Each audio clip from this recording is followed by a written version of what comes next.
What's going on, everyone? Welcome to episode 245 of Littleroot Lessons. I'm your host, Rho, and today we are joined by our special guest, executive producer, Carl. Carl, how's it going? I have a problem, and it's Pokemon Pocket. Oh my god, ripping packs is the greatest thing ever. Yeah, real talk, I haven't touched VGC in about 2-3 weeks. Or whenever It's because of Pocket. Yeah, because of whenever Pocket came out, that's all I've done. I have a local on Tuesday, and I'm like, crap, I need a team. So at some point later on tonight, I'm going to grab my Switch. I'm going to throw together another like Blood Moon Ursaluna team, probably update my locals team from when Jay and I got together. But yeah, it's I'm so behind and I haven't played because all I've been doing is playing this absolutely wonderful, fun, free to play game that all of our listeners free to play. I haven't put a dime in it. I have spent money, but it's because I can abuse coupons and get money back, and it effectively ends up equaling out to minuscule amounts of money. But as of right now, I've opened 174 packs. Yeah, how many have I opened? I know recently, so I found that I kind of suck at the whole pack opening thing. So on Friday, I had my wife rip the packs, and she pulled a full art Bulbasaur, 2 full art Cubones, a Gengar EX, a Koga, and a full art Pidgeot, which I desperately needed, the Pidgeot and the Koga.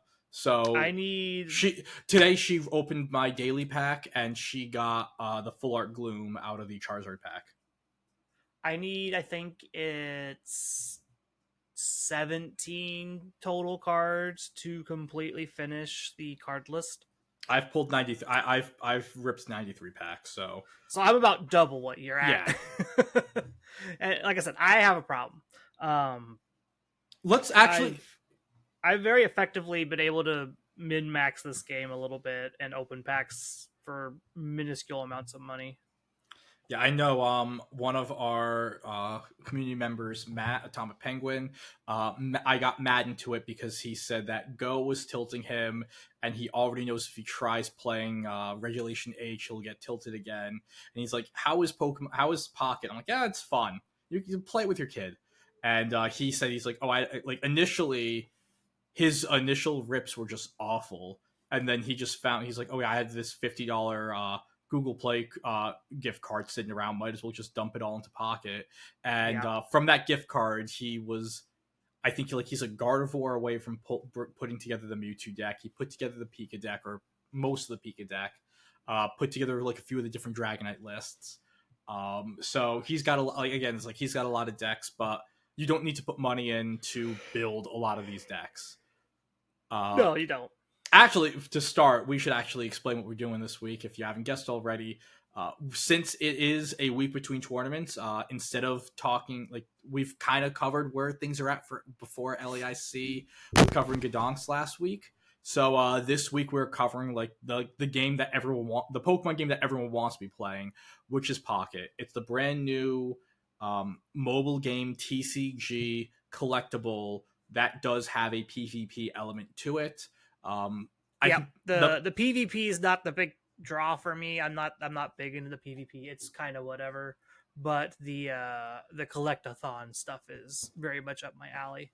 Yep, and the art is beautiful on these cards. What I really enjoy about them as well is that a lot of the cards do take art, mainly just the normal cards, not like the EXs or anything, take art from pre-existing cards. So like, I mean, yeah, you've paid the licensing for all that already, so you don't have to buy it again or pay for new, and so it's a good way to utilize the VG their already made art for a more digital product.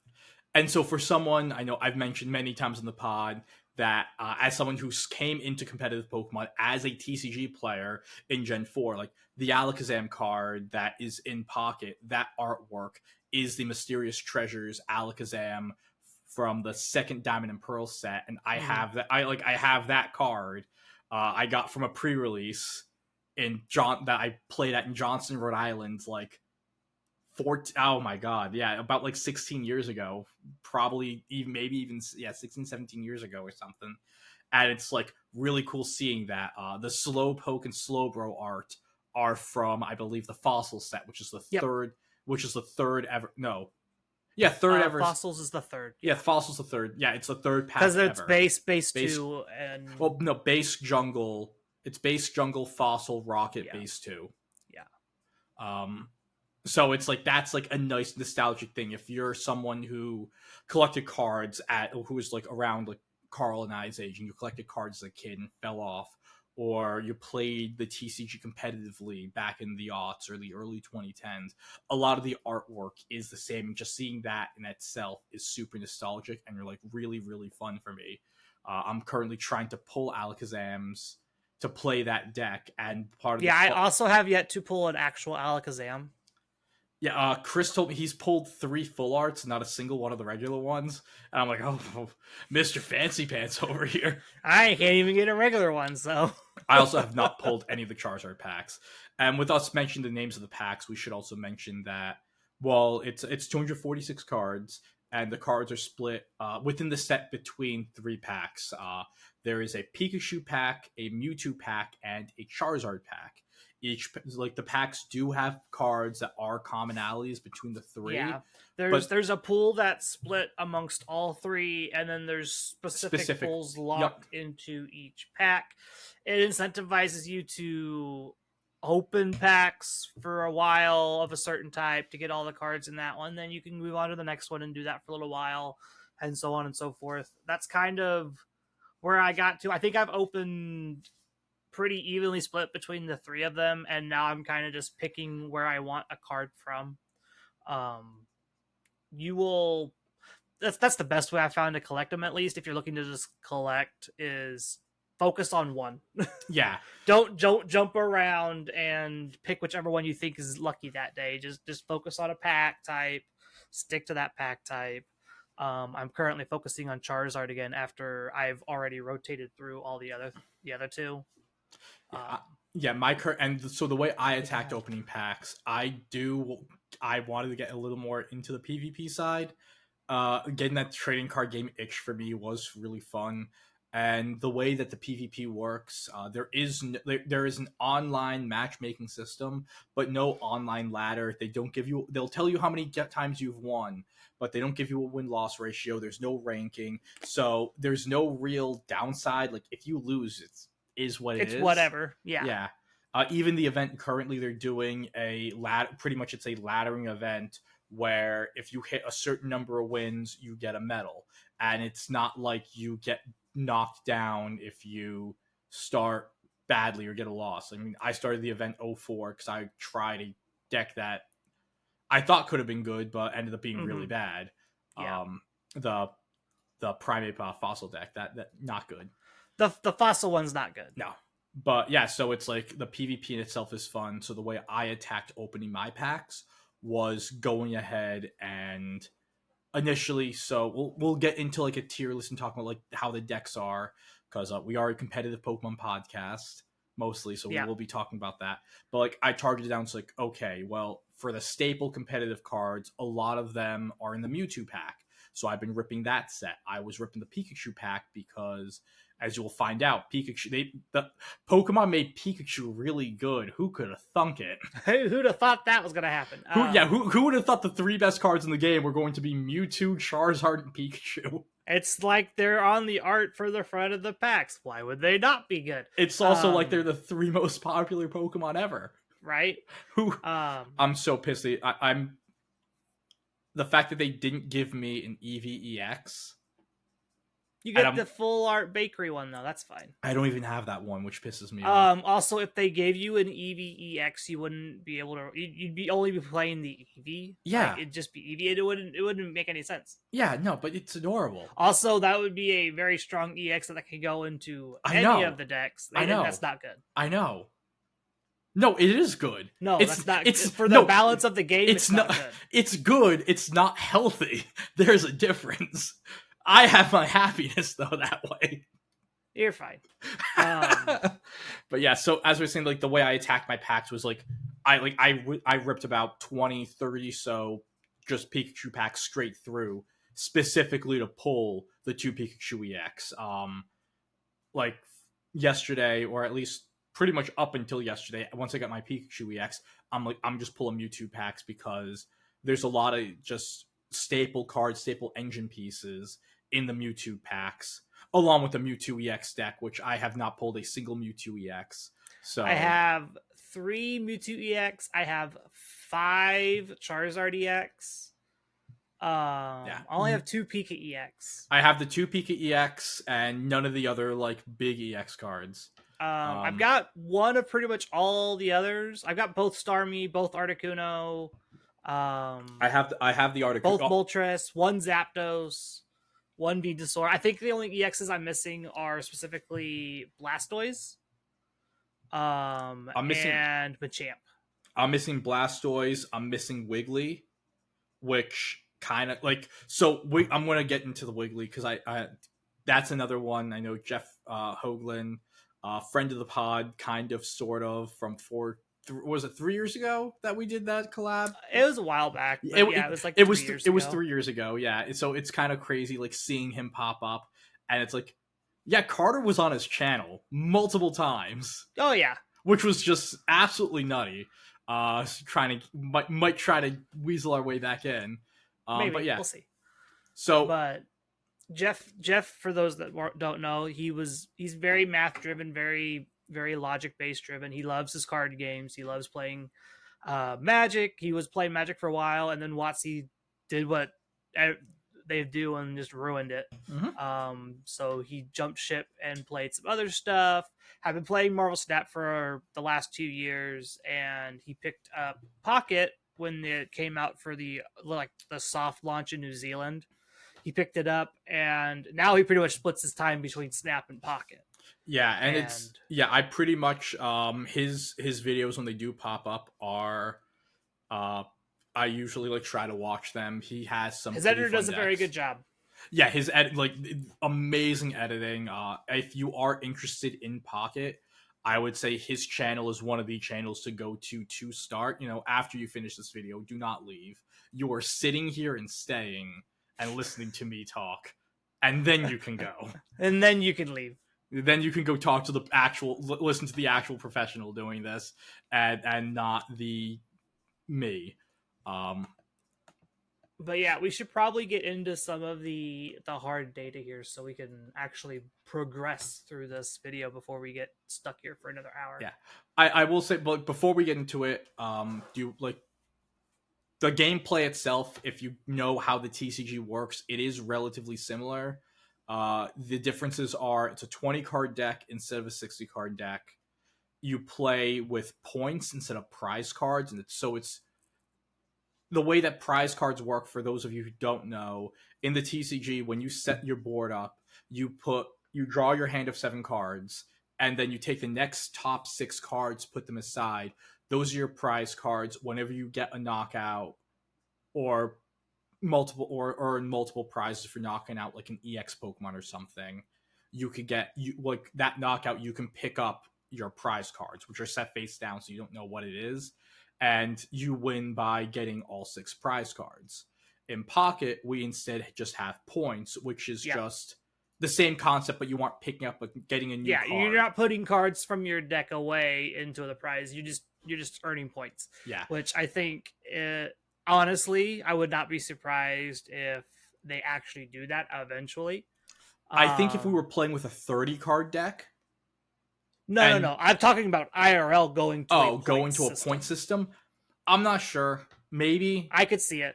I could too. I think the annoying thing as a player, the annoying thing with prize cards, like even with just being able to play like 4+, there'd be times where it's like you run a card that you only run 1 or 2 of, and they're both in your prizes, and you're like, I'm playing the 1/3 chance after I get a knockout of getting. Well, this now card. there's cards that can let you look at your prizes and put one. That's Hisui now. Heavy Ball. That's what I'm talking about now. Yes. Not back in the day. We don't talk about the back in the day anymore. That's not relevant. It's not relevant anymore. It was so fun though.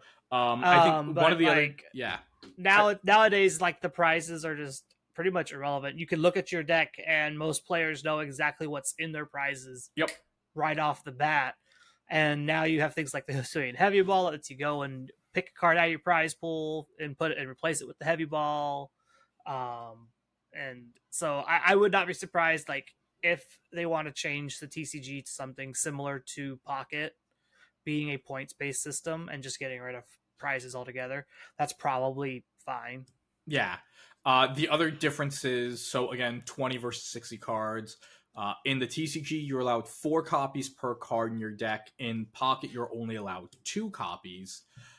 You cannot deck out. So decking out, which is you are like your opponent is unable to draw a card in the TCG, and in most TCGs that counts as just a straight up win. I've never seen it, but apparently in Pocket things just reset itself.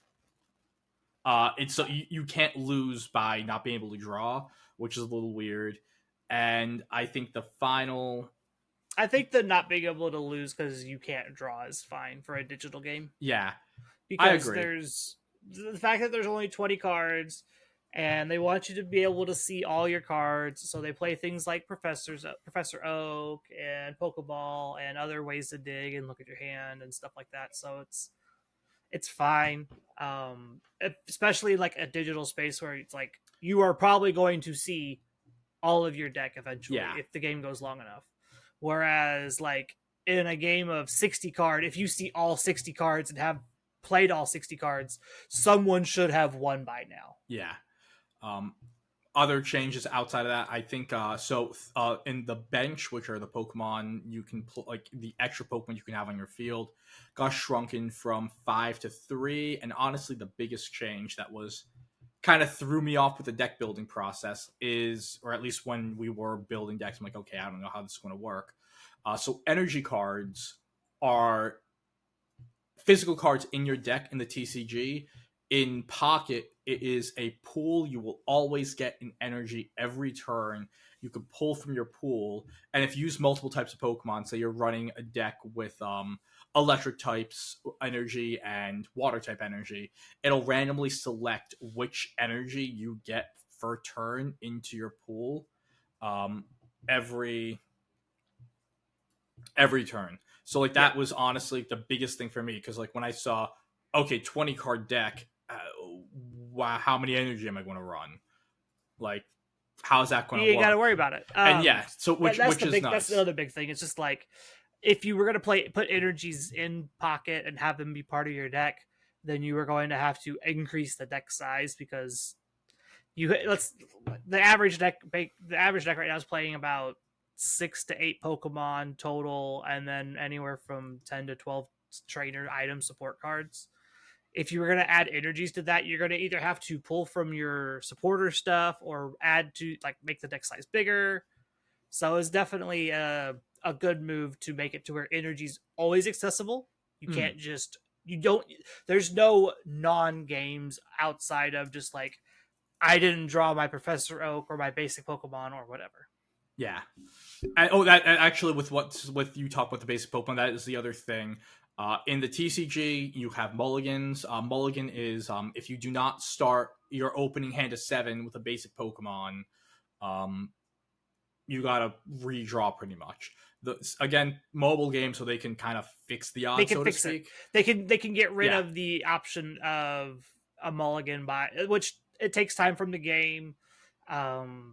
It's a good change. yeah, It's another good change. Literally everything that Pocket has done, going from the TCG base to this version of the digital client, is has good. essentially shrunken it down and made it more user friendly for mobile devices and quick play styles and things like that. Yeah, yeah. So you always start opening with a basic Pokemon, which honestly has, as we dive into some decks, kind of changes. Like there's certain It affects decks. how you build your deck. Yeah, there's decks the way that you build them in Pocket that will not work if you try that thought process in the TCG. Yeah, And you right now I think you can play anywhere from you just play like 2 to 6 basics usually depending on what archetype you're playing. yeah, And then obviously if you're playing extra Pokemon like stage 1, stage 2, you want those in your deck as well usually. Sometimes you don't. In the case of like Pikachu EX, you don't really want to evolve all the time. You don't need to, but you can. There's versions that are playing like Voltorb Electro. There's versions that are playing just the Pikachu and Voltorbs and Yeah. stuff like that. And we'll go. So, do you want me to pull up the limitless stuff, or do you want me to pull up the tier list that we found? Pull up the tier list, which I have some qualms with their tier list I anyway. think we're both in the same spot with the tier list. So I think they don't understand how some of this works. So I also think like I don't know when this was last updated. We can probably see maybe it was updated at least far enough back where it was updated. The new Mankey's on there. So It looks like it was updated 2 days ago. Yeah. And again, I think looking at this tier list, it definitely is a generic PvP ladder than it actually being like what I think competitive. Like yeah. yeah. So one of the things that the competitive side and this tier list agree with is Pikachu EX is the best deck in the format. There's multiple ways to play it. If we want to look at the list that we're seeing here, or at least the basic, let's talk about like what Pikachu EX as a card does. So Pikachu EX is actually, before that, we should explain what an EX Pokemon is. EX Pokemon are special, more powerful versions of the regular Pokemon. Yeah, they for in this case, Pikachu EX does not count as your Pikachu, so you can play Pikachu EX and Pikachu, which you'll see that in there's a Pikachu and Raichu deck down the way, which they play both the Pikachu and Pikachu EX. EX Pokemon usually cannot evolve, so that's like when Rho was talking about an EVEX, EVEX would just be EVEX. There would be no adorable. evolving it into perfect. There'd be no evolving it into Vaporeon, Jolteon, Flareon, etc.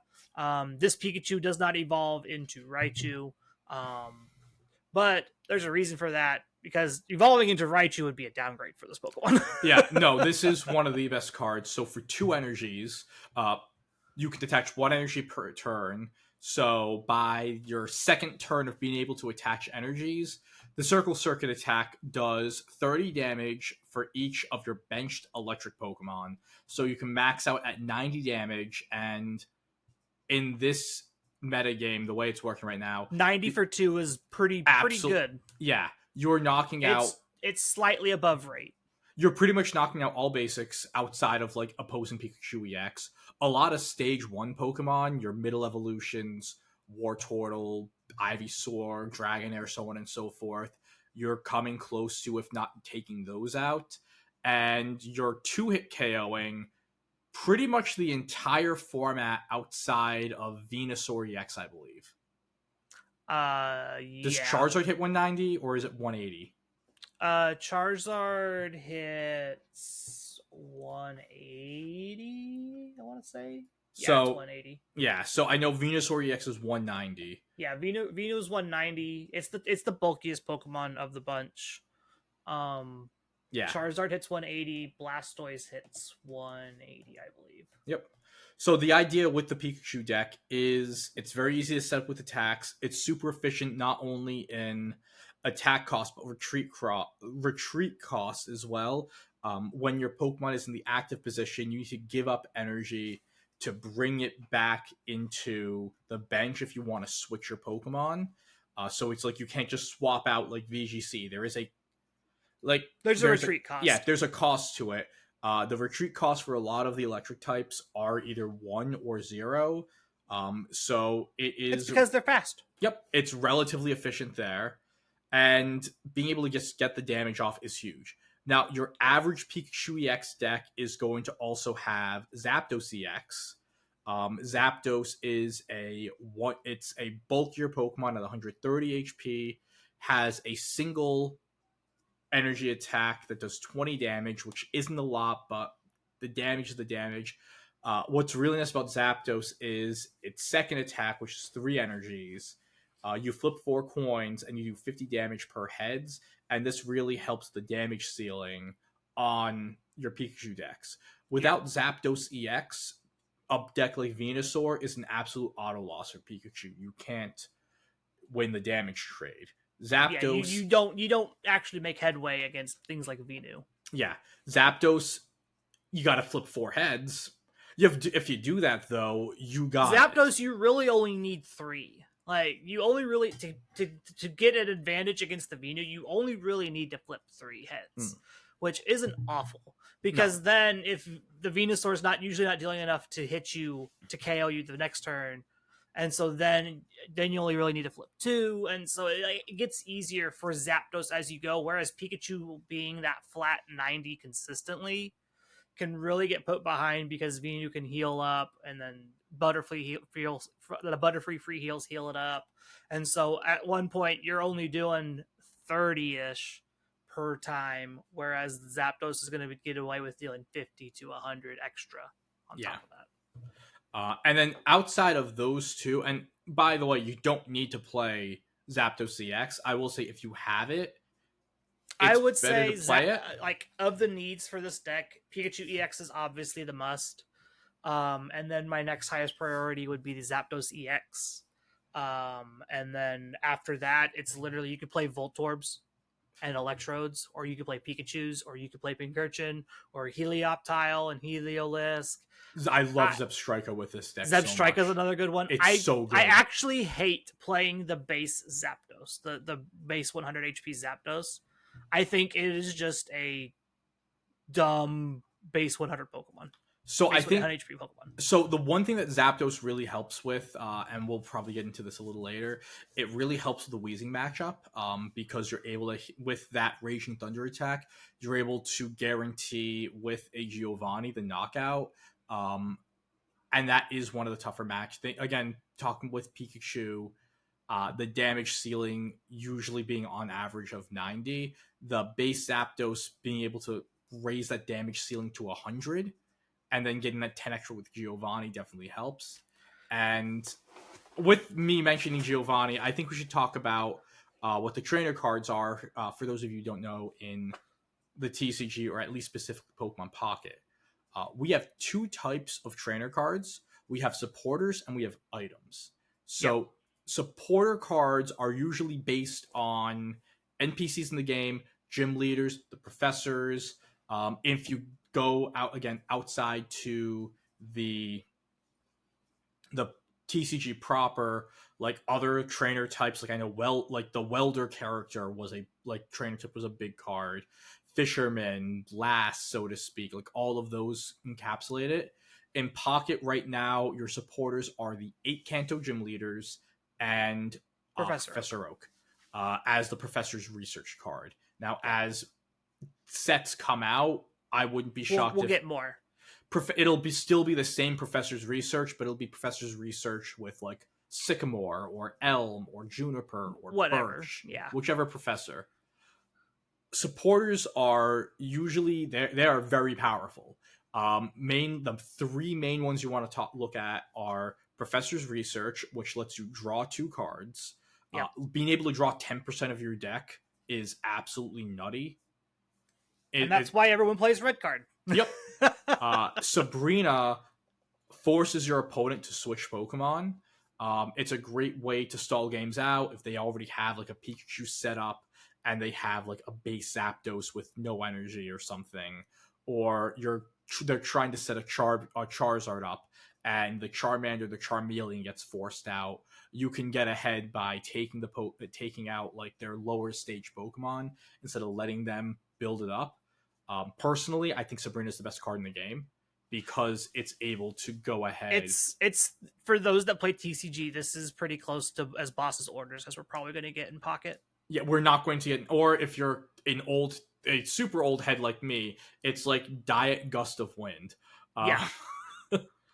And so Giovanni, which we kind of alluded to, Giovanni lets you do 10 more damage to your opponent's active Pokemon. So again, this Giovanni lets your 90 damage Pikachu EX hit 100, or Zapdos hitting that 110 mark. Yeah. Which notable that for this one, it's Giovanni's to your. Make sure it's 10 plus damage to your opponent's Pokemon. It's not just 10 damage to your attacks. It's 10 damage. You deal an extra 10 damage to your opponent's Pokemon when you attack. Specifically, they're active Pokemon. So if Yeah, you are targeting a benched Pokemon, it there's still no does bonus. 30 damage. Yep. I believe most of the bench targets don't apply weakness either for things So like that is Hitmonlee and stuff. that's Chris and I talked about that. That is like I don't know if it's a set rule in the rule book that weakness and resistance doesn't. Well, there's no resistance. There's in no this resistance game. in this game, Yeah, which I think is weird, but it's fine. I think it again. It's such a fast paced game. I'm fine with it.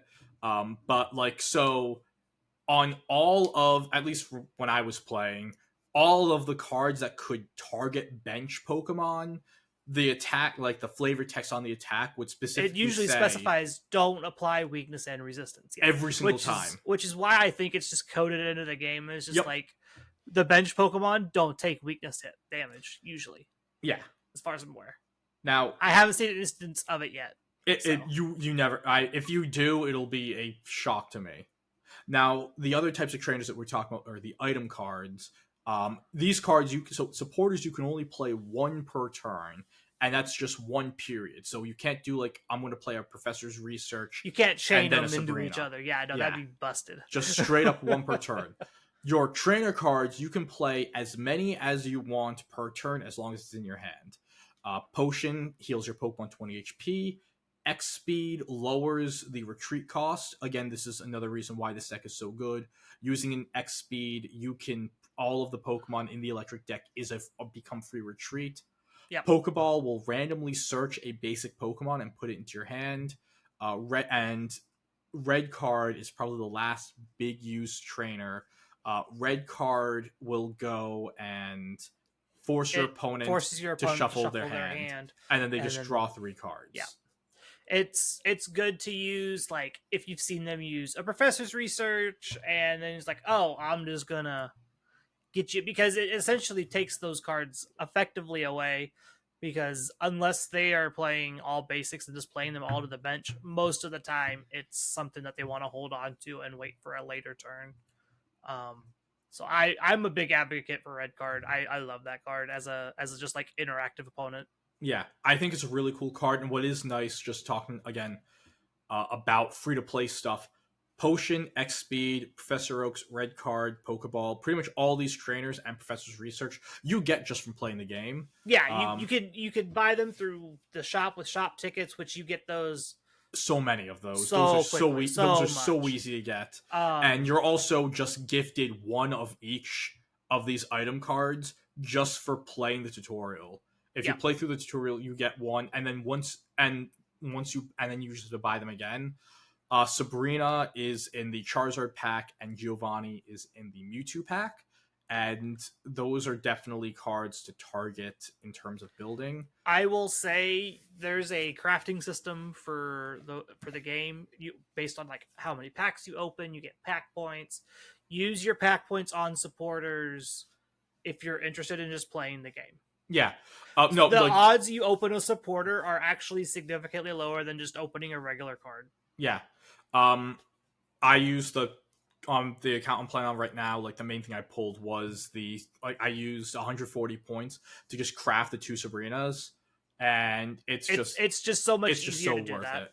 Yeah. I still don't have Erica. Like I have opened 175 packs. I do not have Erica. I think Erica's the one. I'm missing Erica in Blaine, but again, I also haven't touched. I hadn't opened a Blaine up until like yesterday, and then I opened like 3 in a row. Happens. So when it happens, it'll happen. It's just luck of the draw. But yeah, Pikachu is the best deck to play if you are looking to pick this game up and just start playing games.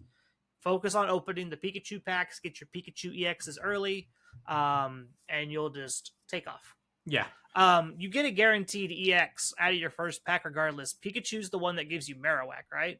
No, Mewtwo's the one that gives you Marowak. Mewtwo gives you Marowak. Yeah, Mewtwo gives you Marowak.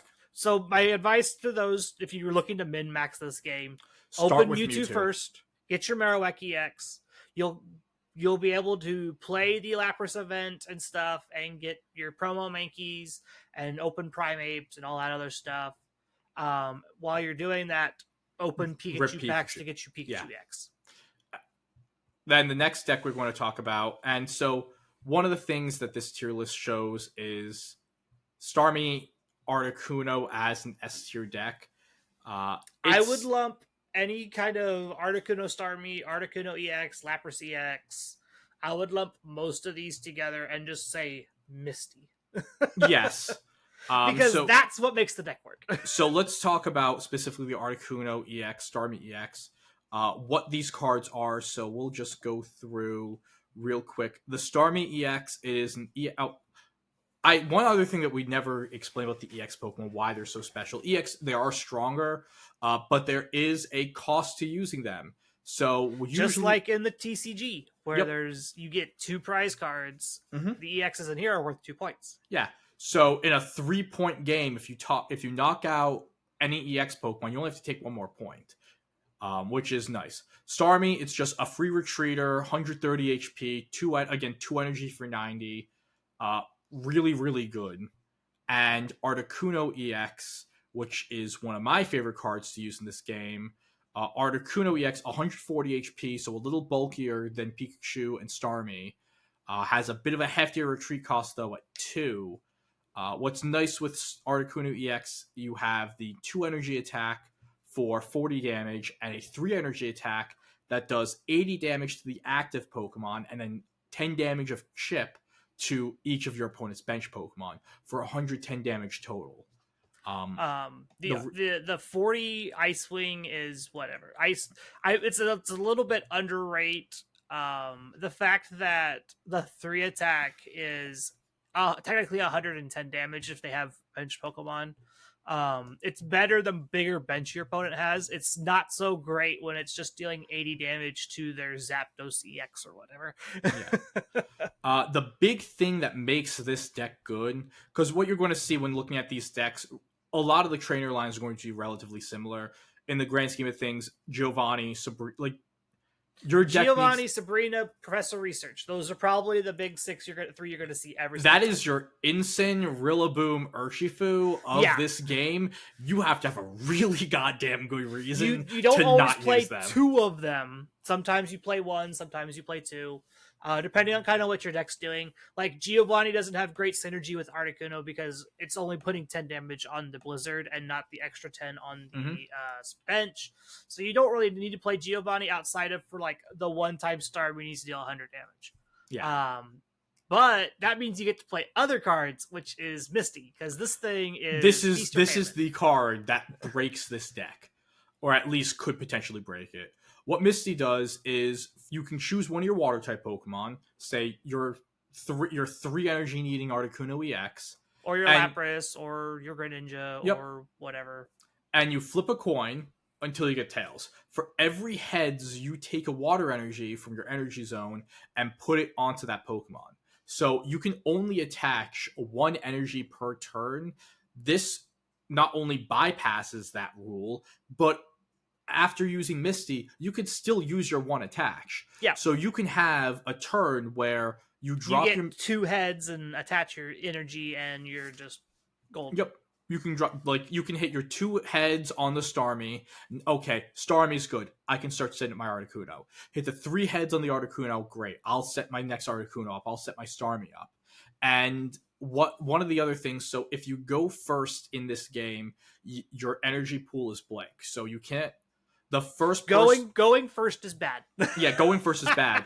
With that being said, Misty ignores that as well. Yeah, if you get lucky with a Misty, you could attack on turn 1. Yeah, if you open like for this sort of deck, if you go first and you open Articuno Misty, if you're good at flipping coins, you're ripping 80 damage plus chip before your opponent's even drawn a card. Most base Pokemon get knocked out by 80. Yeah. Like, unless it's an EX sitting across from it, you're going to get knocked out pretty quickly. So the fact that like a good Misty can snowball the game out of control is great. Honestly, it's fine. I think it's kind of balanced, because there's also games where you flip tails. I know. On turn 1, and you just don't do anything, and then you play your second one and you flip tails again, and you're just like, well, I'm dead because I don't have any acceleration. Yeah. Now, while one of the things we said was that Carl and I don't think that this deck should. I think it should be a super S tier, specifically in tournament play. And the main reason why, well, there's two reasons. The first is, as we're saying, Misty's a coin flip card. If you hit your heads, you're faster than every other deck in the format. If you can hit your heads, if you can hit your three, the yes. key is hitting three, because you want to be able to do that 80 on turn one immediately. Even if hitting the two, hitting your two on turn two is fine as well. Yeah, but hitting the getting that, and the other thing is, you are weak to Pikachu, and just electrics in general. Weakness in this game is just a straight up, if you're attacked by the type that you are weak to, it's an extra 20 damage, which, like, to an extent, you're saying, oh, well, Pikachu can't, even with a Giovanni, Pikachu can't take out the Starmie, it can't take out the Articuno, but that extra 20 means that, you maybe knock the Pikachu out, but then, like, the little Blitzel or the little Voltorb sitting on the bench is going to come in and clean you up. And you're now, like, you're losing your damage trade. And the other part of that is you're not OHKOing that Pikachu. Yep. Like, you can't, it's what, you're not doing enough damage on these two Pokemon to OHKO that Pikachu, even with Giovanni. And so, like, if you were technically first to go and you didn't get your attack off on turn one like you needed to, and they got their energy on their Pikachu, they hit you, well, then you hit them, well, then they get to retreat and hit you with the Voltorb, and you've lost your EX for no gain. And so it becomes a fun game of cat and mouse trying to juke around the Pikachu and the Zapdos and not lose your Pokemon in the process. It really comes down to, like, if you can Misty early and hit that where you're just getting ahead on the damage trade, it makes things a lot easier. I also think this list is not optimal. This is not anymore. An optimal list. No. Farfetch needs to be Kangaskhan. Yes, it does. For this one, and even then, I'm like, one of the things that if we want to talk about decks, before we move on to the next archetype, the Solo Kuno deck. Blitz deck. I just call this Blitz. This is one of my favorites. So this is a deck that is truly taking advantage of the way that the game works. You're guaranteed an Articuno. Yep, you always start Articuno. And it also means that the only Pokemon that are available to knock out are Articuno EX, which forces your opponent to play a 4-point game instead of a regular 3-point game. It allows you to just put in all of the super busted trainers, because these are the strongest cards in the format. And again, this is, I think, playing Starmie, like the Starmie, Articuno stuff, or just Misty decks in general, it's like the Pocket equivalent of playing Hyper Offense. When it works and when you're winning your damage trades, it's great. It's so fun. I played Solo Kuno. That was the first full-blown, like, meta deck I was able to put together, and it's a really, really good deck. It's honestly a fairly cheap deck if you just happen to get your Articunos. Yeah, I got really lucky. I got, the account I'm playing on, I got both Articunos within 5 or so packs, and I was like, okay, well, it looks like I didn't seek this deck out. It picked me. Yeah. That's usually how early game deck building games work. It's like, oh, I just happen to have the cards for this. Looks like I'm playing this. And it's very hyper offense, where it's like you can just blitz your opponents, and if they don't have an answer, you just win.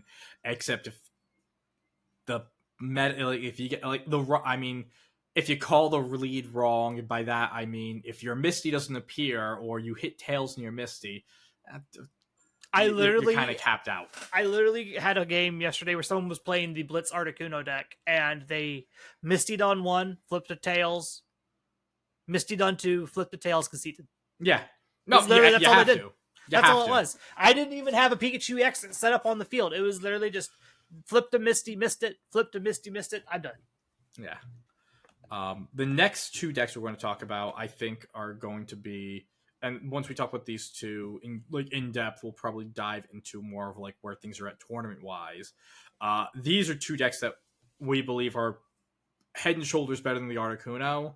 The first, The Charizard's not that Head far and ahead of head, Articuno, but but it's better than the Articuno. but the Mewtwo is 1000% better. Oh than yeah, the the Articuno. Mewtwo's 1000. This is the other best deck. Clearly, this is the other best deck in the format, because Mewtwo deals a ton of damage.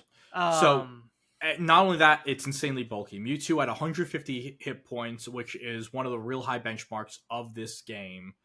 2 for 50, which is what it is, not that great. But Mewtwo is able, for 4 energy, is able to go for 150 damage. Your downside is you have to discard 2 energy. Which, it's not a big deal. Yeah. So it's this not one, as big a deal as it sounds. This 150, you're knocking out a vast majority of the format in one attack. For the big meta cards that are being played, I think the only 2 like major meta EXs that you don't OHKO are Charizard and Venusaur. Yeah. And like to a lesser extent, I know you don't OHKO Blastoise, you don't OHKO I believe you don't OHKO Gengar EX, but those are 2 mons you see a lot less. Mm-hmm. So you're thinking, okay, you have to discard 2 energy. You can only attach 1 per turn, so it takes like every other turn to set this up. Angelo, why is this so good? Because we have energy acceleration. Look at that. So Pokemon, and again, for those of you who don't know how the TCG works or Pocket in general, you have attacks. You use 1 attack per turn. When you attack it, your turn's over. And then Pokemon also have abilities. Abilities can be active all the time. They can be called upon on your turn, called upon on your opponent's turn. And they do all different things to let you interact more with the game. What Gardevoir does is it lets you take a psychic energy from your energy zone and attach it to a psychic Pokemon in the active spot. Effectively, in a psychic type deck like this, giving you 2 attachments per turn. So if you have the Gardevoir set up with your Mewtwo inactive, you in fact can get that 150 damage nuke off every single turn, assuming you don't lose your Mewtwo. Yeah. And this is pretty much this deck right here is neck and neck with Pikachu, with all of the different Pikachu variants for best deck in the format. So Pikachu, in my tier list in my head, it's Pikachu's above everything else, mostly because Pikachu's not reliant on hitting a stage 2 evolution. I agree with that. The fact that you have to hit your Ralts and your Kirlia and your Gardevoir and your Mewtwo, that's more cards that you have to specifically hit versus the Pikachu EX, where it's just like, as long as I have my Pikachu EX and 3 random electric types, I'm set. Yeah. Evolution, we haven't explained how evolution works. So the way evolution works, it's kind of like a summoning sickness, so to speak. So when you play whenever you play an evolution, you can't evolve the card to play. Yes, that's all there is to it. Yeah. So when you play a Ralt, you gotta wait a turn, then play Kirlia, wait a turn, then play Gardevoir. So the earliest you can see a Gardevoir on the field is turn 3, and this is also where a card like Sabrina, on why it's so good. That being able to interact with your opponent is critical for the Mewtwo deck in particular. Being able to force switches and do whatever and keep your opponents from getting their stuff set up optimally is super critical. On the other hand, a lot of what Mewtwo ends up doing is Mewtwo just goes Mewtwo EX on the bench, energy on this Mewtwo EX until I can draw a Ralts. And you want to have the extra Mewtwo EX on the bench, or even in this list, they're showing Meowth as a starter. Meowth. I don't like Meowth. It's already hard enough for you to guarantee that you hit your Ralts with Pokeball. I don't like a 50-50 rather than a 20% chance is much better in my opinion. Yeah, I agree. I am using Meowth in one of my decks right now as a starter. It's fine in certain things, but in this I don't like it. I don't like it in the Mewtwo shells. Yeah, but you definitely want to have that extra Pokemon, because like if you just have a Mewtwo active and then just the Ralts on the bench, your opponent's Sabrinas are a lot more deadly. That's why you play the old Amber, like the Blitz Articuno was playing, or Helix, or whatever fossil you want to play. That's usually what's in that slot in my deck, is literally the fossil. Yeah, you want to make sure to protect it, because if you can stop if you're playing against Mewtwo and you stop them from getting their Gardevoir set up, yeah, they'll go off and they'll hit that 150, but then they probably won't get that 150 again, and you can get ahead on the prize game because Yeah. you're just going to have a more efficient attack into it. Like I've had games where my opponent had the Mewtwo with 3 energies, but I was able to finagle it with Sabrina's where they lost both of their Ralts, and they're like, okay, well, I'm going to knock out like I get to knock out this Pokemon, and then I but lose now after this. I'm losing. Yeah. Yeah. I will say the end games for Pocket are usually pretty deterministic once you get into a certain situation. There's not a whole lot of ways to pick up Pokemon off the field, outside of retreating and Sabrina, and specifically Koga, which we'll talk about when we get to Weezing. Most of your Pokemon, once they hit the bench or hit the field, they are there until they are knocked out. Yeah. We don't have a lot of pick this Pokemon up and put it back into your hand. It's specifically just Koga's for Weezing Muck. Yeah. The next deck, which is like the last like big tier deck, is the Charizard EX deck. Hey, look, another deck that has a really big EX that has acceleration. Yes. So Charizard EX, it's kind of similar to Mewtwo. It's a lot bulkier, 180 HP, which makes sense because you need to take 3 turns setting this thing up. Instead of it being a 150 damage, it's a 200 damage. This is the highest damage attack in the game. It will knock out everything. There's not a single Pokemon that can live this attack. Currently, yes. Next to Charizard, to help set everything up, you have Moltres EX. Again, so this game there's a lot of coin flipping. Moltres EX's Inferno Dance attack. It's a single fire energy attack. You flip 3 coins, and for each heads, you take a fire energy from your energy zone and put it onto a benched fire Pokemon. You hit 3 heads, you can get 3 energies on the Charmander. What's nice with this is you can, as you're setting your Charmander up, you can continue stacking energies using the Moltres, and you can get a Charizard EX with, say, 6 fire energy on it, which means that they can you get to go 200, just bang, bang. And usually if you're doing that, especially with proper Sabrina play, if you're doing that, you just win. Yeah, the magic number for Zard usually is 5. 5 is where you want to hit all the time, before you send it out into its active zone and start trying to pick up KOs. Because that way it's just 1 energy attach away from going 200 you again. Yeah. The downside with Charizard compared to Mewtwo and Pikachu is that your main damage dealer is... Well, it's 2 things. First, your main damage dealer is a 2-stage Pokemon. It takes a while to set up that Charizard. Like what we were saying with the Ralts is, if you take out the Charmander or the Charmeleon early, like there is no way for them to win. If you can get to the Charmander early, it's super critical. That's part of why I do like the Meowth and in this deck in particular, because you're really trying to dig for that Charizard, and every extra dig you get towards the Charizard is good. Yes, if Meowth is in your active zone, you're not flipping coins with Moltres, but that's fine because you're digging to your Zard faster. Yeah.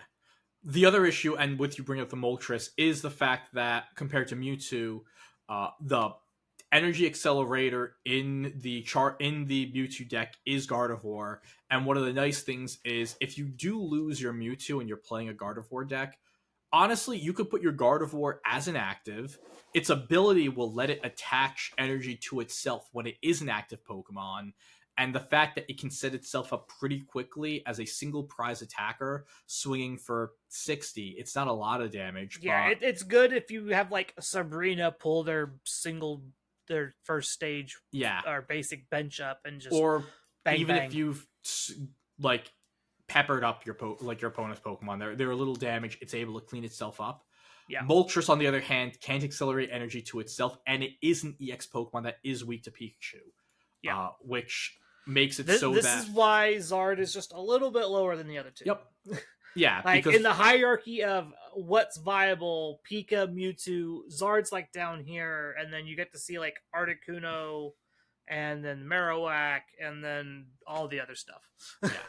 And we'll go a little bit, maybe not deck wise. We'll go a little bit into the other stuff as we cover this tournament. This is the Ursiday's Pocket Ursidays. Weekly #2.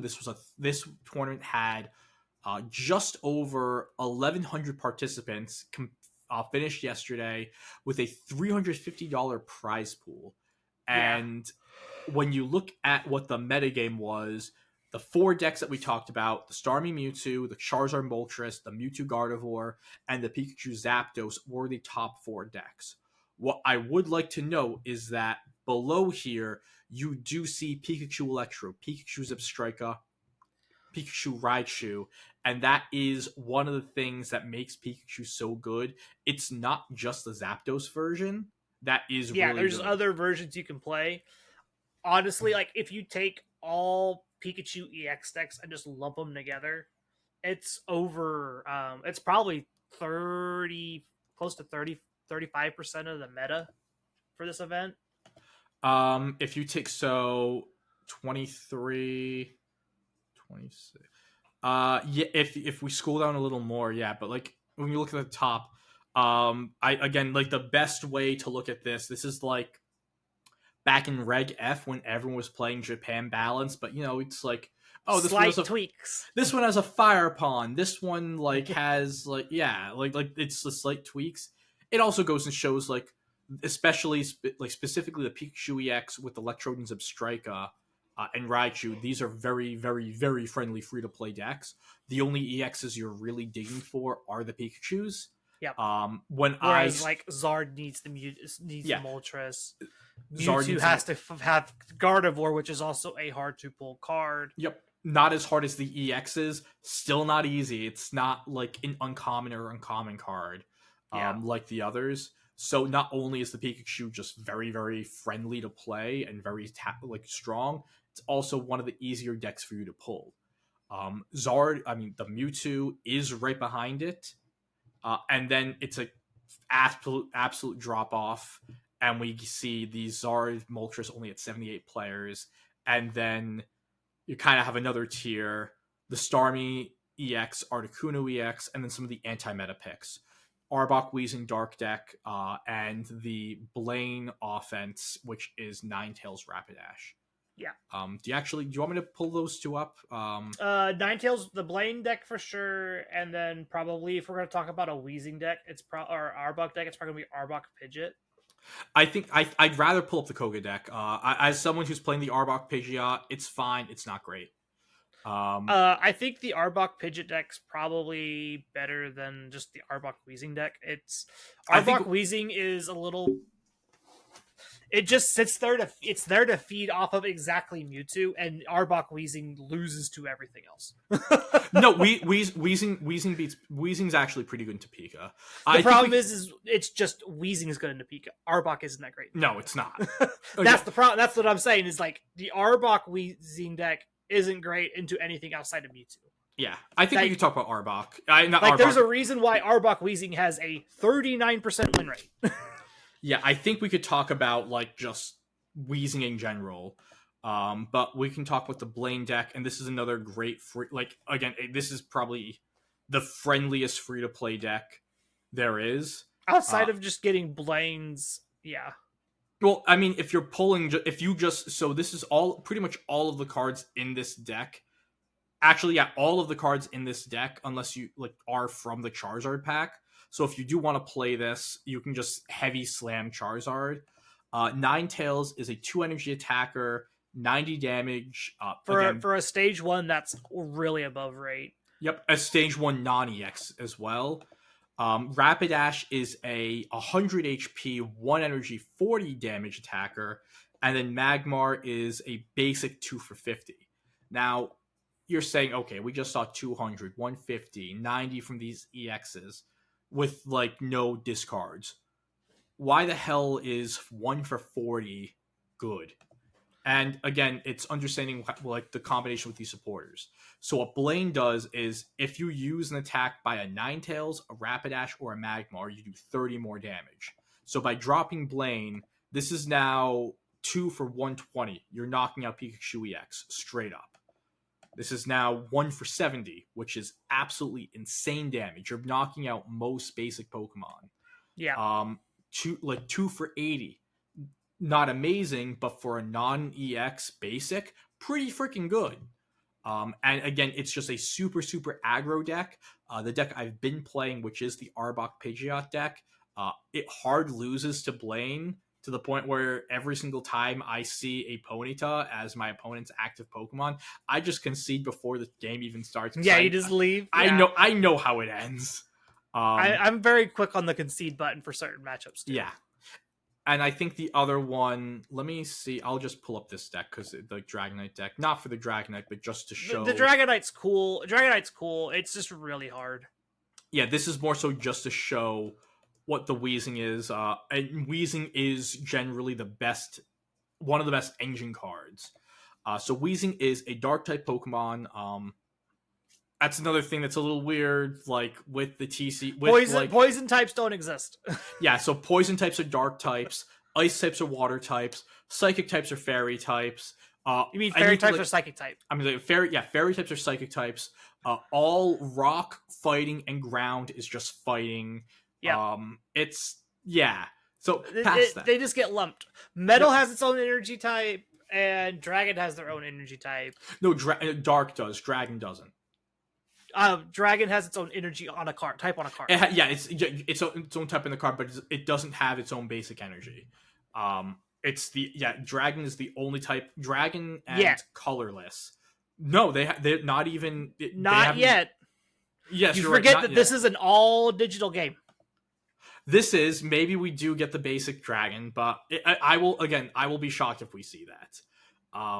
Weezing, what makes it good? 110 HP means that your main, like those faster EX attackers, such as Pikachu EX and Starmie EX, even with a Giovanni, cannot one-shot Weezing. You also hit super effective against Mewtwo, which is really nice, and just the psychic types in general, where you can, like, with Weezing, Weezing's able to one-shot Aralts. Now, the 1 energy for 30 damage, you're like, that sucks. And yeah, it kind of does. You play this Pokemon for the Gas Leak. You don't play this for the tackle. Yes. What Gas Leak does is it poisons your opponent's active Pokemon. The way poison works in the TCG is in between each turn, the poison Pokemon will take 10 damage. So if you use the Gas Leak, by the time your next turn rolls around, if you tackled, your opponent's Pokemon will already have taken 50 damage. Yep. And they'll continue taking that continuous damage. Now, that consistent damage is nice to just, again, even just soften up opposing Pokemon to make sure like your actual attacker is able to swing. What makes Weezing even better is it has Koga, which is the only way to pick up Pokemon outside of retreating. Koga is a supporter that lets you pick up your Muck or Weezing and put it back into your hand. So you drop Weezing against your opponent's Pikachu EX, you hit it for 30, you poison it, it hits you back for 90, you're going to get knocked out this next turn, you're going to lose a damage trade, you drop Koga, all the damage is removed, you put out the bench coughing, drop another Weezing on, do another 30, same song and dance. It's a really great way to... It kills a lot of turns while you're trying to set up. Which, for decks like Dragonite that have double different energy requirements, you're not guaranteed to hit certain energy types ever. So it's just like, well, I need 4 turns to get here, and I need 2 of this specific energy type. And so hopefully I get it while I'm stalling out with this Weezing. Yeah. One of the other interesting Weezing decks that I've like some of the other ones that, again, Chris and I, like Jeff Hoagland's done a video on this. Weezing plus Wigglytuff, which I don't think I have one here. Wigglytuff, it's 3 energies, 80 damage, and and the opponent's Pokemon is asleep. Sleep kind of works similar to VGC. In between turns, if your Pokemon is asleep, in between turns you flip a coin. If heads, you wake up. If tails, you're still asleep. Yep. And the wheezing allows you to just, since it's a 3 energy Pokemon, the wheezing allows you to again stall things out, get this sleep while going. you get your while you get set up, because there's no acceleration for Wigglytuff. No. Same or with Dragonite. Same with other decks like the Dragonite, where like these big stage 2 attackers, Dragonite, Alakazam, a 3 energy mon like Wigglytuff that need time to set up. Wheezing is like the engine you just throw in, and you just handle it that way. And when you look at it, like for this one, the Wheezing Wigglytuff, 54% win rate for 11 for only a deck that only had 11 players. It's pretty solid. Like if we want to sort this by winning percentage, ignoring like it's the first deck, it has the highest with double digit. Yeah, and then you go into like your Pikachu stuff, and then if you scroll down more, again your Pikachu stuff. Yeah, Pikachu's really good. Yeah, you're gonna see a lot of Pikachu playing this game. Just yeah, FYI. Honestly, that's part of the reason why I've been playing like the Primate Marowak stuff, just because there's so much Pikachu. Yeah. So again, trying to hit on weaknesses, it's like playing a fighting type deck in a meta game that has a lot of electric type Pokemon, especially when there isn't resistance. What resistance would be is pretty much the opposite weakness. So like you take less damage from you would do less types. damage. Yeah. So when that aspect isn't in there, there's really you can't be like, oh well, I'm not going to play a fighting type deck because there's a resistance to it. You don't have to worry about that. So you can really just try to attack the weakness of the metagame of the top deck in the meta. And in general, I think like that's kind of where things are at for tournaments right now, where the metagame's at, like the top decks to look at. In terms of initial game launch, I think they did a really good job at making it very clear. Like the top decks are the Pokemon on the packs. Yeah. So it's like if you want to play the Pikachu deck, pull the Pikachu packs. Yeah, play the Pikachu packs. Yeah, if you want to pull the Mewtwo deck, pull the Mewtwo packs. And I think for people who aren't like diving into the data, or are just newer players, the decks themselves as well, it's like it's very clear Gardevoir was designed to be played with Mewtwo. Yeah, like there's specific combinations that are designed to work together. Like the Moltres, Charizard, they're meant for each other. Yeah. The Zapdos plays well with Pikachu just in general. I think the Pikachu in general, it's just so like the electric types are just made so toolboxy where you can mix and match them to just do what you need to do to help your the Pikachu. Specific there is a specific way I would play Pikachu once you have enough of the guards. It's literally Voltorb Electrode, Zapdos EX. That's it. I really Voltorb Electrode has no retreat. It does. So that you're not wasting your X speeds anytime you get Sabrina, because that's how you lose a lot of these games is you get your Pikachu Sabrina and on turn 2, and then you have to waste an energy because you didn't have your X speed set and back up. I really, really like Substrika. I like the single energy damage onto the bench. It makes it, you can make some really, really nice plays where you go like you peek it for 90 or like 100, depending if you have the Giovanni. Sabrina put more damage on the board, and then they knock out your Pikachu, but your Zebstrike is able to go boom, boom, pick up 2 KOs. Regardless of what their active Pokemon is, you're able to pick them up on the bench. It's just a really, really powerful card to help clean up. I don't know. That's just how I've liked playing the deck. I play the one where I have more player agency. I ain't got to worry about Sabrina. I do like the. I'm not saying don't play the Electrode. I'm like a card off it. I need either another Zapdos or Zapdos EX. But like for me, my personal how I would do it would be the 2 Pikachu EX, a Zapdos EX, and then like your second Zapdos could either be the EX or the normal one. And then I'd go like 2/2 Zebstrika, 1/1 Electrode, or you could swap them, do like a 2/2 Electrode, 1/1 Zebstrika. The big thing is you don't want to play too many basic Pokemon because you still want room for your potions, your X speeds, your Or even professors. maybe even like a 1/1 of each.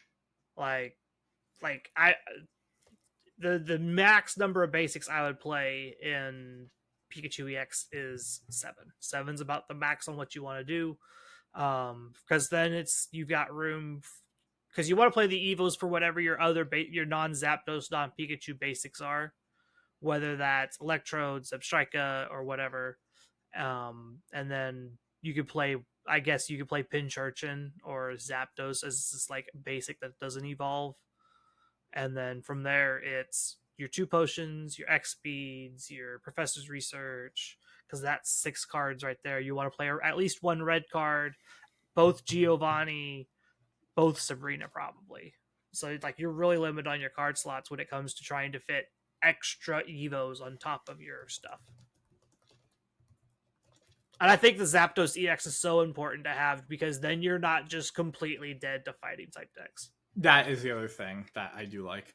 But yeah, it's a fun game, and again, it's like I think one of the other things with the balance in terms of tournament play, like the top 3 or 4 decks that we really dove into are probably the best ones. But like yeah, like there's so much. There's more so many decks. Like Carl and I have both played like different like I have decks. I have 7 or 8 different decks built that are considered decent. I have 5, I think. I have like 2 different fighting variants. I have the solo Articuno. I've currently been playing like the Pidgeot control stuff, which when you get it going, it's fun. I have Dragonite Lapras with Misty. Mm-hmm. I have Zard. I have Mewtwo. I have Pikachu. I have the Primeape Marowak stuff. I have Executor EX, which is a lot of fun. That one's single energy 80 sometimes, most of the time. If you just get real lucky. Yeah, I haven't pulled an Executor yet. That is one 3. That I'm looking at. No, 4. I have 4 Executor EXs. 4, okay. That is I have 3 base and then 1 of the secret rares. Yeah. But no, it's like just going through the decks, like even within the like there's so many Pikachu builds. Weezing, if you get a Weezing line, you can do so many different decks. You don't even have to have a full Weezing line. You just have to have 2 Coughings and 1 Weezing. And the 2 and Kogas. Your Kogas. Like 2 Kogas, 2 Coughings, 1 Weezing, you're set. And then there's other stuff where that we haven't even really brought up. The Lieutenant Surge, which is an electric type deck that doesn't use Pikachu EX. We have the Gengar EX decks, the Wigglytuff as we brought up. There's a lot of different decks, and if you're just playing on like the free to play matchmaking ladder and not like entering a limitless tour or something, really any of these decks are just good. Yeah. Because it is a card game where sometimes you get the draws, sometimes you don't. I do want them to fix going first being bad. I don't know how you fix it fully. I don't. There's probably ways to do it, but I'm not paid to come up with those ideas. We don't balance the game, so it's fine. But yeah. There's definitely things that they can do to make it to where it's less feel bad. I do think so. In the TCG, there are cards with attacks that don't require energy, and so you can't attach an energy on turn 1, but like you can attack. So I wouldn't be shocked if we see more starters where maybe more basics with no energy attacks doing less no damage, or things to help you set up or whatever. Something like that. Yeah, like we've seen like starter, like even just again like cards that can start games, like again old head stuff. Great Encounters, Pachirisu. Call for Family. At the time, that was an attack where it's like 1 energy. You can, or at least in this game, they can make it like a no energy attack. Well, they already have a Call for Family, which is on the Nidoran female. Oh, it is on the Nidoran female? Yeah. What is it? So that one, it was like... that one used to be no energy. This one, it is 1 energy. Yeah. So this one, it was like, you go and grab 3 basic Pokemon, throw them on your bench from your deck. So it's like adding more searchability. Yeah, it lets you dig out, but now that it costs energy, so you can't do it on turn 1. Yeah, or again, the very I wouldn't say infamous, the famous Neogenesis Cleffa. shuffle your hands, draw 6. Maybe make it shuffle your hands, draw 4. Shuffle your hand, draw 5. That is Shuffle like, your hand, draw 4 is probably yeah, fine. in this game, definitely. That's like one of the most famous starter cards in Pokemon TCG history. Jason Klaczynski, I believe 3-time world champion, he went and called it like the best card, like especially for time, like when taking the era into account, the best card ever made. Um, you can do a lot of different things, and I think like more sets are coming out. Not to get into like a leaks because we don't know what cards are coming out. That like we do know, We do know a couple things that are coming yeah, because we have data mines and fun stuff like that. and even something, yeah, like we know that we're probably going to get like a mini set of some sort in December. We already know that the second major set, 200 plus card set, is coming out in January, and I'm super We excited. even know that we're getting a better Jigglypuff here soon. Yeah, we are. So again, like if So you then want, Wigglytuff will actually be playable because it's got a better Jigglypuff than get your Wigglytuffs now, which is Yeah. probably what I'm going to I'm probably going to try and doing that next. I would definitely focus on that because there's just like the Mankey promo came out and it popped off the Primeape and did really well. That Jigglypuff promo, it's a guaranteed sleep. So for one energy is guaranteed sleep. Doesn't care what color the energy is, just got to do it. Yeah. So yeah, like, and again, this game you can put the money into it. Overall, it's free to play. Like I haven't put a single dime into it, and I have a Pikachu EX deck built There was along a with week many others. where it was 7 times points for Google Play Store. Yeah. For every dollar you spend, you get 7 points. So you would, if, like me, I had play points saved up from other stuff that I've bought, and so I would buy the $2 off coupon and then buy the $3 gold bundle. And that would give me enough points to get, oh, I got more points. I can do this again and just keep doing this back and forth until I'm out of play points and coupons. And I got so much gold so quickly. Yeah. So yeah, I think that's it. Definitely go play. Maybe like one of the things, like we're going to try doing some more interactive stuff. Like my weekends are pretty much awful for the next like 2 to 3 weeks. As I finish up November, last weekend was also like I've been pretty much living at my lodge, and I will be continuing to do so on the weekends. Oh, happy Edmund Fitzgerald Day. Yeah, Edmund what's it's not an actual happy holiday. Edmund Fitzgerald ship? Oh God! It's not a happy holiday. Oh no! For those that may not know or do not live in the Midwest or the U.S., the Edmund Fitzgerald was a iron tanker that sunk in Lake Superior. Mm-hmm. On this, I did not know that because I'm a hashtag East Coast bias boy, which yeah. But yep, that's what today is. Yep, Edmund Fitzgerald Day. Yes, but yeah, as we're saying, like once things get together, like in server pocket tournaments, I know a lot of members of our server have been talking about it. This could be a fun thing. So if you want a fun pocket tournament for us to run, go and yell at Carter. No, I'm going to run this. He can yell run at Carter. Yeah, no. Here's the thing. Carter said he wanted to do the draft league, and he is dragging his feet. Yep. So we're just going to give him more stuff to worry about until he starts doing something. I actually want the Pocket League to run, so that's why I'm saying it. And so yeah, let me know that, and I will figure it out. And you can go, not tweet at me, but post at us on Blue Sky, because we are like, that is like the final big announcement. We already had the Blue Sky. We were posting on it. Then no one was using Blue Sky. We went back to Twitter. And then things happened this week that we are not talking about. Long story short, we already announced it on the Twitter. We have already started the process of migrating our posts and updates to Blue Sky. And at some point, we will be fully on Blue Sky. So post at us on Blue Sky. We are at Littleroot Lessons instead of LR Lessons. We got the full Littleroot Lessons on Blue Sky. You can go there right now. We have the link to Carter's vlog from Louisville. The link is there, and yeah, go let us know on Blue Sky that you want this. Or you can go message me personally on my Blue Sky at Rose Tinted Cheeks. The RH, like as in Rose Tinted Cheeks. Ha.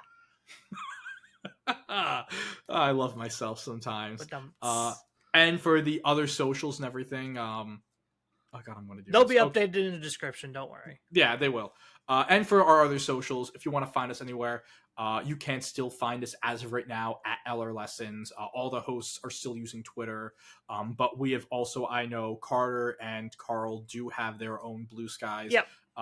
Those account names are the same as their Twitters. Super easy to find there. I'm the only one who has to make things difficult because I'm using only one Blue Sky instead of multiple. So if you do So follow you have me, to be nice. I was going to say you'll also have to deal with me being a degenerate Philly sports fan. I was about to say most of the sports aren't on Blue Sky yet. I don't think they ever will be. The Eagles have been. I know the Eagles have had a Blue Sky account for like over a year now. Well, that's nice because none of the things I follow have been on there yet. So yeah, no, and the Eagles are on there. Some of the baseball writers I follow are on there. So yeah, you can see me being a degenerate there, or you can all have to listen to me be just my true self, which is a 15-year-old girl in terms of my pop music taste. Whatever pays the bills for me. You can watch our videos still on YouTube. Listen to us on Spotify, Apple Podcasts, not Apple Music, Apple Podcasts. Did that when I was recording with Nathan. Or wherever you get your podcasts from. Yes, any of your other podcatchers. And as always, thank you very much for tuning in. And drop your Pokemon Pocket friend code so I can add you. Yes, please. I need more friends. Yes. I need more friends to pick from Wonder Picks from. Yep. Please. Bye now.